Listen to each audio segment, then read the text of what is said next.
Welcome back to our channel. My name is Mukesh Kumar. तो guys आज की हमारी वीडियो रहने वाली है मिड टर्म के जो एग्जामिनेशन, आज जो 11th क्लास का जो एग्ज़ाम था पॉलिटिकल साइंस का, आज हम उसके बारे में थोड़ी चर्चा करेंगे कि आज हम पूरी फाइनल आपको आंसर की बता देते हैं गाइस। ठीक है, पॉलिटिकल साइंस की जैसे जैसे पेपर आपके होते रहेंगे इस चैनल के माध्यम से आपको आंसर की मिलती रहेगी। तो 40 नंबर का था, आप देख सकते हैं कि मिनट इन्होंने 90 मिनट बना दिए, मतलब कि 1.5 घंटे का पेपर था ये। मैं गाइस आपको पूरा एनालिसिस दिखाऊंगा इसके बारे में, क्या क्वेश्चन आए थे। आप अपने क्वेश्चन अगर हो तो मैच कर सकते हो कि कितने क्वेश्चन आपके बने थे, कितने राइट हो रहे हैं। मैं आपको आंसर तुरंत बताता जाऊंगा इसमें, क्योंकि ये पॉलिटिकल साइंस का 11th क्लास का जो आज पेपर हो गया 1 दिसंबर को, तो उसी के बारे में थोड़ा चर्चा करेंगे। देखिए गाइस, पेपर बहुत आसान आया था। जो स्टूडेंट जो पढ़ के गए होंगे वो तो कर ही देंगे, जिसने नहीं पढ़ा होगा थोड़ा बहुत भी आता होगा तो भी कर दिया होगा उन्होंने। देखिए, पहला क्वेश्चन था कि 24 क्वेश्चन थे। मैं आपको ये वाली पहले बता देता हूँ। 3 सेक्शन में डिवाइडेड कर रखा था। का सेक्शन था 24% पूछे जाएंगे, 20 आपको अनिवार्य थे उत्तर देना। और दूसरा 20 सेक्शन में आपको 24% थे, 20 इसमें भी उत्तर देना अनिवार्य थे। और खास सब्जेक्ट था, उसमें से आपको गाइस 10% देने के आंसर थे, और आपको कोई नेगेटिव मार्किंग वगैरह नहीं थी इसमें, देख सकते हैं आप। ठीक है, आपका ये बेस एक ऑब्जेक्टिव बेस पेपर था। देखिए गाइस, पहला क्वेश्चन सेक्शन ए का हम देख लेते हैं। क्या कह रहा है, भारत में संविधान संशोधन के विषय में कौन सा कथन सही नहीं है। देखिए, मैं आपको बता देता हूँ, जो अमेंडमेंट होता है वो हमारी संसद के 368 आर्टिकल के थ्रू बताया गया है। ठीक है, अब संशोधन प्रक्रिया संसद द्वारा ही चालू की जाती है। एक ऑप्शन और 2 ऑप्शन इसमें राइट हो गए। संविधान संशोधन की पुष्टि करने की जनमत संग्रह की आवश्यकता होती है। इसमें जो लोगों की जो भागीदारी होती है वो अनिवार्य होती है।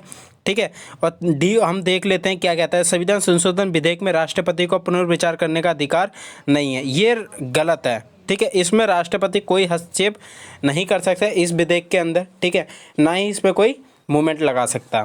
अब हम इसका right answer option number D हो जाएगा। दूसरा क्वेश्चन देख लेते हैं हम कि दूसरा क्वेश्चन क्या है। स्वतंत्र भारत के प्रथम राष्ट्रपति कौन थे। देखिए, 4 ऑप्शन दे रखे हैं आपको। स्वतंत्र भारत के गाइस सबका इसका राइट आंसर सबको पता होगा, डी ऑप्शन इसका सही था, डॉक्टर राजेंद्र प्रसाद यादव। ठीक है, अब थर्ड क्वेश्चन देख लेते हैं गाइस हम। भारतीय संविधान सभा की बैठकों की अवधि कितनी रही थी। 2 वर्ष 11 महीना 18 दिन रही थी गाइस, आपको पता होगा ये। चलिए गाइस, नेक्स्ट क्वेश्चन देख लेते हैं हम। नेक्स्ट क्वेश्चन क्या कहता है। आपका बहुत पेपर अच्छा गया होगा, आशा करते हैं हम। डॉक्टर भीमराव अंबेडकर संविधान सभा के क्या थे। ये गाइस ऑप्शन नंबर सी हो जाएगा, प्रारूप समिति के अध्यक्ष थे, जिसमें से 8 मेंबर थे। 8 मेंबर के ये लीडर थे और ये हेड थे उस टाइम पे। ठीक है गाइस, 5वां क्वेश्चन देखते हैं हम। 5वां क्वेश्चन क्या है। निम्नलिखित में से किस सिद्धांत में फ्रांस के संविधान से नहीं लिया गया है। अब देख सकते हैं कि फ्रांस के संविधान से नहीं लिया गया है।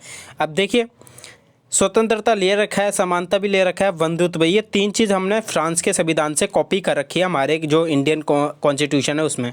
जो डी ए मौलिक अधिकार वो हमने यूएसए से लिए हैं गाइस। ठीक है, तो हमारा right answer option number D हो जाएगा। अब छठे की बात करते हैं गाइस हम। छठा क्या है, छठा पढ़ लेते हैं। सरकार द्वारा निर्धारित न्यूनतम मजदूरी से कम मजदूरी देना नागरिक को प्राप्त है, मौलिक अधिकार का उल्लंघन है, तो इसका शोषण के विरुद्ध अधिकार है। ये भी इसका right answer option number D हो जाएगा। अब संविधान संशोधन की प्रक्रिया का उल्लेख है, 7वां क्वेश्चन है। संविधान किस आर्टिकल के थ्रू है, ऑप्शन नंबर डी, और ये भाग 20 के अंदर है। संविधान का जो भाग 20 है उसके अंदर आता है ये। ठीक है गाइस, और आपको 8वां क्वेश्चन पढ़ के सुना देते हैं। देखिए, इसमें साफ साफ कह रखा था कि मतलब जो उपयोग है के उपयोग के माध्यम से कोई भी नागरिक चुनाव लड़ने वाले किसी भी उम्मीदवार को वोट नहीं देना चाहता। जो आपके विधानसभा से जो भी व्यक्ति खड़ा हुआ है, आप उससे नाराज़ हो, मतलब उसको वोट नहीं देना चाहते, तो कौन सा आप उस पर क्लिक करके आओगे। तो नोटा एक ऑप्शन था। नोटा ये जो हमारी संविधान संसद ने हमें पारित कर रखा है, 2017 से लागू हो रखा है हमारे कॉन्स्टिट्यूशन में। ठीक है, हमारे जो सरकार के विरोध में नोटा पे वोटिंग होती है और सरकार को पसंद नहीं करते हैं राष्ट्रपति, मतलब कि संसद की प्रक्रिया द्वारा वो राज्य चलाया जाता है। अब 9वां क्वेश्चन देख लेते हैं। भारतीय संसद का ऊपरी सदन क्या है, राज्यसभा इसका गाइस ऊपरी, और छोटा निचली सदन पूछा जाता तो लोकसभा हो जाता आपका। 10वां पढ़ लेते हैं हम। भारत में निर्वाचन आयुक्त की नियुक्ति किसके द्वारा की जाती है, भारत में जो निर्वाचन आयुक्त होता है, इलेक्शन कमीशन का जो हेड होता है, वो राष्ट्रपति के मंत्रिपरिषद के उस पे होती है। जो इसका डी आंसर राइट हो जाएगा। ठीक है गाइस, अब हम 11वां पढ़ लेते हैं। 11वां क्या है? संसद द्वारा 74वां संविधान संशोधन कब पारित हुआ था? तो ये हुआ था 1992 में। 73वां भी था और 74वीं संविधान संशोधन दोनों के दोनों 1972 में हुए थे, जो कि बीपी राव सरकार के अंतर्गत आए थे। ठीक है, अब हम बार बार पढ़ लेते हैं कि पंचायती राज व्यवस्था के मजबूत बनाने के लिए संविधान संशोधन को कुल विषयों में 11 अनुसूची में दर्ज किया गया है। तो कितने विषय थे इसमें? 8 थे। ठीक है गाइस, इसमें 29 विषय थे और अगर आपको नगर पालिका के बारे में पूछा जाता तो उसमें 18 विषय थे। ठीक है, लेकिन इसका right answer option number D होगा। पंचायती राज व्यवस्था के त्रिस्तरीय ढांचे में उपरले पायदान का कौन सी संस्था है? तो आपको मैं बता देता हूँ, इसका राइट आंसर ग्राम पंचायत होगा।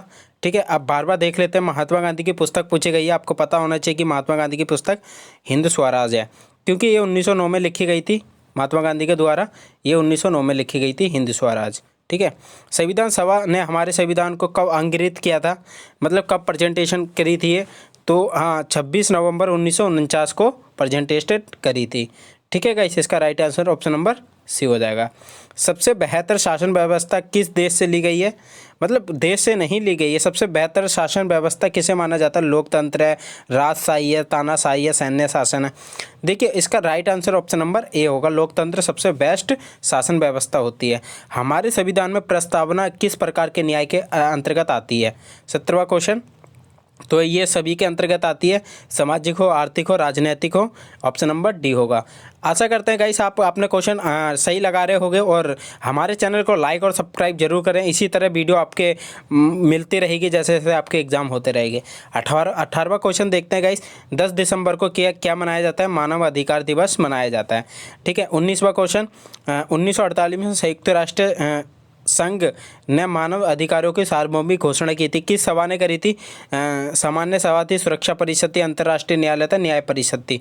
तो इसका right answer option number A हो जाएगा। सामान्य सभा ने पारित किया था। ठीक है, 20वां क्वेश्चन देख लेते हैं हम। राजनीतिक अधिकार के बारे में पूछ रहा है कि इनमें से कौन सा राजनीतिक अधिकार है? वोट देना भी राजनीति अधिकार है, राजनीति पार्टी भी बनाना अधिकार है, और चुनाव लड़ना, चुनाव का प्रचार। ऑप्शन नंबर डी इसका राइट आंसर हो जाएगा। ठीक है, 21वां देखते हैं हम। यदि आपके किसी कार्य के होने से मैं सरकारी विभाग में विलम्ब हो रहा है तो आप किस अधिकार का जानकारी प्राप्त कर सकेंगे? तो ऑप्शन नंबर इसका डी हो जाएगा। सूचना का अधिकार आप प्राप्त कर सकेंगे, जो भी आपके ले सकते हो उसके थ्रू। ये राइट टू इन्फॉर्मेशन 2005 के थ्रू है। ग्रीन फील्ड संस्था कौन सी है? पर्यावरण से संबंधित। 1972 में स्टॉकहोम सम्मेलन हुआ था, आपको पता होना चाहिए। ठीक है, ये उसी के अंतर्गत आती है। ठीक है, ग्रीन पीस संस्था कहा जाता है। अब देखिए 23वां क्वेश्चन है गाइस। औपनिवेशिक शासन के कारण किस महाद्वीप के देशों के विकास की गति बुरी तरह प्रभावित हुई थी? एक एशिया की हुई थी, एक अफ्रीका की होगी, क्योंकि उत्तर अमेरिका तो बहुत डेवलप्ड कंट्री आपको पता है। तो ऑप्शन नंबर इसका बी हो जाएगा। ठीक है, 24वां क्वेश्चन देखते हैं।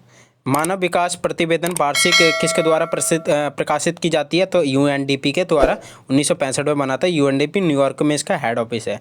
ठीक है गाइस, अब हम सेक्शन बी की बात कर लेते हैं, क्या कहता है, और आपको वहाँ से क्वेश्चन पता चल गए होंगे कौन कौन से सेक्शन ए से हमारे राइट हुए हैं। अब सेक्शन बी की बात कर लेते हैं। निम्नलिखित में से मौलिक अधिकार है, एक मिनट गाइस, निम्नलिखित में से कौन मौलिक अधिकार से सबसे संतुष्ट है? तो मैं आपको बता देता हूँ इसका राइट आंसर क्या है। किसी भी व्यक्ति को प्राप्त समस्त अधिकार मौलिक अधिकार है क्या? कानून द्वारा नागरिकों को, ये भी नहीं है, ये तो हो ही नहीं सकता। संविधान द्वारा सुरक्षित अधिकार, ये भी ठीक है। संविधान द्वारा अधिकार जिन पर कभी प्रतिबंध नहीं लगाया जा सकता, ये ऑप्शन नंबर डी इसका राइट आंसर हो जाएगा। ठीक है गाइस, इसका डी ऑप्शन नंबर हो जाएगा 25वें का डी। और 26वें का देख लेते हैं, कौन से अधिकार संविधान के देखिए ये आर्टिकल 32 के तहत आता है। मैं आपको बता देता हूँ, ये डॉक्टर भीमराव अम्बेडकर ने संवैधानिक उपचार के अधिकार को आर्टिकल 32 के थ्रू आता है। हृदय या आत्मा कहा था इस आर्टिकल को। अब देखिए 27वां क्वेश्चन क्या है। न्यायिक पुनर्वालोकन की शक्ति का प्रावधान किस देश से लिया गया है? तो इसका right answer option number B हो जाएगा। यूएसए से हमने लिया गया आर्टिकल 4 के थ्रू। 42वां संविधान संशोधन कब लिया गया था? 1976 में लिया गया है। इसका ऑप्शन नंबर सी हो जाएगा। इजराइल की राष्ट्रीय विधायिका का नाम क्या है, मतलब संसद का नाम क्या है जो कॉन्स्टिट्यूशन है उसकी? National legislative Israel. तो ड्यूमा इसका है। कांग्रेस हमारा यूएसए का है। ठीक है, अब परिसीमन आयोग के बारे में 30 क्वेश्चन। परिसीमन आयोग का गठन कौन करता है? तो राष्ट्रपति इसका परिसीमन आयोग का गठन करता है। ठीक है, अब ये 1952 3 डेट है, 3 ये आपको उसका पता होना चाहिए। जो भी लोकसभा और राज्यसभा होती है उनकी आरक्षित सीटों का प्रावधान बढ़ाने का काम करता है ये। 31वां क्वेश्चन देख लेते हैं। भारत में किस वर्ष मताधिकार को 21 वर्ष से घटाकर 18 वर्ष कर दिया गया था? तो 1989 में कर दिया गया था। अब 32वां क्वेश्चन इनमें से कौन सा गलत है? देखिए, भारतीय संविधान ने लोगों को स्वतंत्रता की गारंटी दी है, बिल्कुल ठीक है। भारतीय संविधान ने तो लोगों को स्वतंत्रता की गारंटी दे रखी है और स्वतंत्रता व्यक्ति का मौलिक अधिकार है, बिल्कुल ठीक है, मौलिक अधिकार है। सरकार की नीतियों का नागरिकों पर असर नहीं पड़ता है, ये गलत हो जाएगा ना। अगर सरकार कोई पॉलिसी बनाएगी तो नागरिकों पर असर तो पड़ेगा ना। तो इसका right answer option number C हो जाएगा गाइस। अब 33वां क्वेश्चन देखते हैं कि निम्नलिखित में से कौन दार्शनिक है?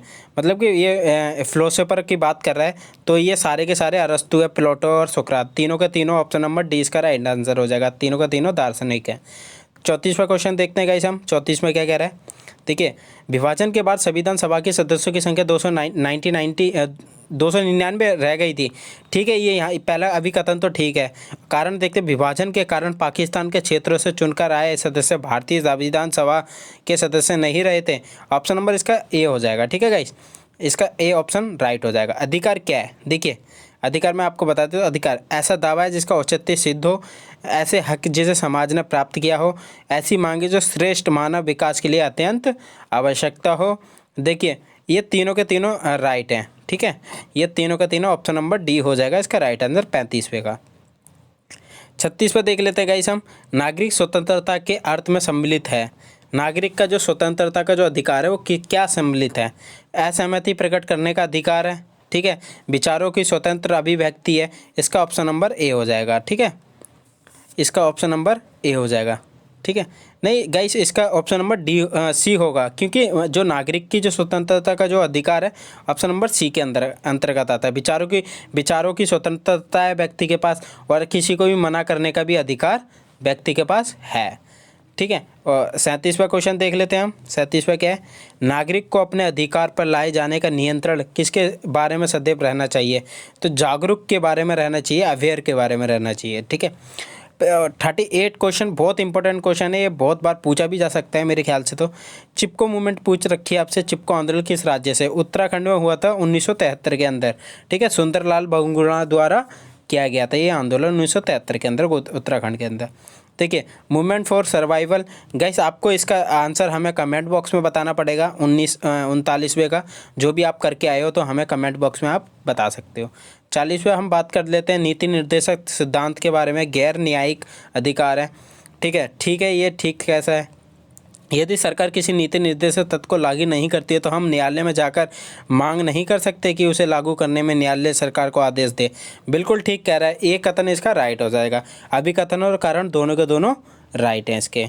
ठीक है, ऑप्शन नंबर ए। 41वें का देखते हैं गाइस हम। संविधान सभा के सदस्यों ने भारत के लिए प्रत्येक निर्वाचन मंडल को नहीं अपनाया है।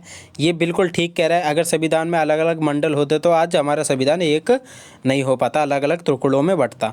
तो उनका विचार था कि ये व्यवस्था हमारे उद्देश्यों को पूरा नहीं करेगी। ये भी इसका राइट आंसर ए। मतलब स्टेटमेंट्स और कंक्लूजन वाले तो आपके सारे ए जा रहे हैं। ठीक है, अब ये 48 का जो पॉलिटिकल थ्योरी से पूछा गया है। राजनीतिक सिद्धांत हमें सभी के लिए प्रासंगिक है। ठीक है, ये राजनीतिक सिद्धांत से हमारे विचार परिष्कृत होते हैं और हम प्रभावी तरीके से संप्रेषण कर पाते हैं। बिल्कुल ठीक है, दोनों का दोनों इसका 42वें का भी ए ऑप्शन राइट हो जाएगा गाइस। ठीक है, अधिकार राजसत्ता को खास तरीके से काम करने के कुछ वैधानिक दायित्व सौंपता है। तो इसका भी देख लेते हैं। ठीक है, अधिकार हमें राजसत्ता को कुछ तरीके से दायित्व सौंपता है। अधिकार सिर्फ ये नहीं बताते कि राज्य क्या करना है, बल्कि ये भी बताते हैं कि राज्य को क्या नहीं करना चाहिए। इसका भी right answer option number A हो जाएगा। ठीक है गाइस, 44 का आंसर देख लेते हैं हम। क्या कहता है? वर्ल्ड वाइड वेब फंड का संबंध किस ऑर्गेनाइजेशन से? तो पर्यावरण से संबंधित है ये। ठीक है, और 44वें का right answer option number C हो जाएगा। एशिया और अफ्रीका के बहुत देशों के निवासियों का जीवन स्तर निम्न है।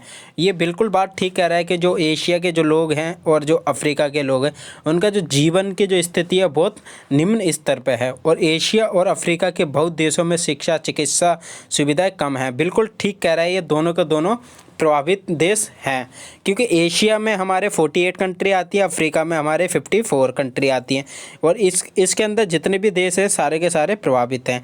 एशिया के अंदर हमारा इंडिया भी आता है, आपको याद होना चाहिए। 46वें का आंसर देख लेते हैं हम, क्या कहते हैं। निम्नलिखित में से एक आदर्श विकास परियोजना का विशेषता है। देखिए, आदर्श विकास परियोजना का उद्देश्य पूछ रहा है तो आपसे टिकाऊ होना चाहिए, न्यायपूर्ण होना चाहिए, लोकतांत्रिक सहभागिता होनी चाहिए। ऑप्शन नंबर डी इसका राइट आंसर हो जाएगा। अब 47 का थोड़ा देख लेते हैं गाइस। आई होप आपको अच्छा लग रहा होगा गाइस। प्लीज़ लाइक और सब्सक्राइब जरूर करें अगर आप हमारे चैनल पर पहली बार आ रहे हो, क्योंकि गाइस इससे संबंधित आपके लिए वीडियो हम इस चैनल के माध्यम से आपको प्रोवाइड करवाते रहेंगे। ठीक है गाइस। भारतीय संविधान में मौलिक अधिकारों के अंतर्गत दिए गए सांस्कृतिक और शैक्षणिक अधिकार में क्या सम्मिलित है। देखिए, आर्टिकल हमारा कौन सा कह रहा है, 29 कह रहा है। ठीक है, आर्टिकल 29 के बारे में बता रहा है। अल्पसंख्यकों की भाषा और संस्कृति को संरक्षण का अधिकार है, बिल्कुल ठीक है। अल्पसंख्यकों को शैक्षणिक संस्था स्थापित करने का अधिकार है, ये भी बिल्कुल ठीक है। लेकिन धार्मिक मामलों का प्रबंधन करने का अधिकार है, ये बिल्कुल गलत है। ठीक है, ऑप्शन नंबर इसका बी हो जाएगा। ए और बी इसके सही है। अब हम 48 का थोड़ा देख लेते हैं, क्या कहता है। संपत्ति का अधिकार पूछ रहा है आपसे। संपत्ति के अधिकार को मौलिक अधिकार की सूची से कब बाहर किया गया, तो इसका right answer option number B हो जाएगा। 44वें संविधान संशोधन के द्वारा संपत्ति के अधिकार को हटा दिया गया है। ठीक है, option number C, section number C आ गया ये सब। सेक्शन नंबर सी के बारे में हम अगली वीडियो में चर्चा करेंगे। अगर आप कमेंट करते हो तो हम आपके बारे में मतलब इस सेक्शन सी के बारे में भी एक्सप्लेन कर देंगे। तो इतनी सी वीडियो थी गाइस। आई होप आपको अच्छा लगा होगा गाइस। प्लीज़ अच्छा लगा है तो लाइक और सब्सक्राइब जरूर करें, और इसी तरह वीडियो पाने के लिए हमारे चैनल पे बने रहें। तो गाइस मिलते हैं फिर नेक्स्ट वीडियो में।